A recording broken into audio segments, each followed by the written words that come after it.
मोठी गुंतवणूक शेअर मार्केटमध्ये नाही तर ती स्वतःमध्ये करणं जास्त फायदेशीर आहे. हॅलो, मी संतोष कावरे तुमच्यासाठी घेऊन येत आहे 100 दिवस 100 बिझनेस आणि फायनान्शियल रिलेटेड व्हिडिओ. आज आहे व्हिडिओ नंबर 46.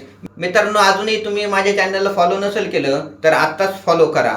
तुम्ही किती पैसे कमवले जर ते व्यवस्थितप्रमाणे मॅनेज नाही केले तर तुम्ही पुन्हा शून्यावर येऊ शकता. नवीन स्किल शिकणे, आर्थिक साक्षरता वाढवणे हे तुम्हाला तुमच्या आयुष्यभर उत्पन्न मिळवून देईल. वाचन करा, कोर्सेस करा, नवीन नवीन लोकांच्या सानिध्यात राहा.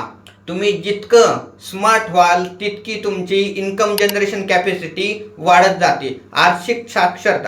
आर्थिक साक्षरता हीच एकमेव अशी गुंतवणूक आहे की ज्याच्यावर कुठलाही टॅक्स गव्हर्नमेंटला द्यावा लागत नाही. आजच एक बिझनेस किंवा फायनान्स वरती आधारित असलेलं पुस्तक घ्या किंवा एखादं कोर्स जॉईन करा, ज्याच्यामुळं तुमचं स्किल जे आहे अपडेट राहील. तुम्ही शेवटी कुठलं पुस्तक वाचलंय ह्याचं नाव कमेंटमध्ये कळवा.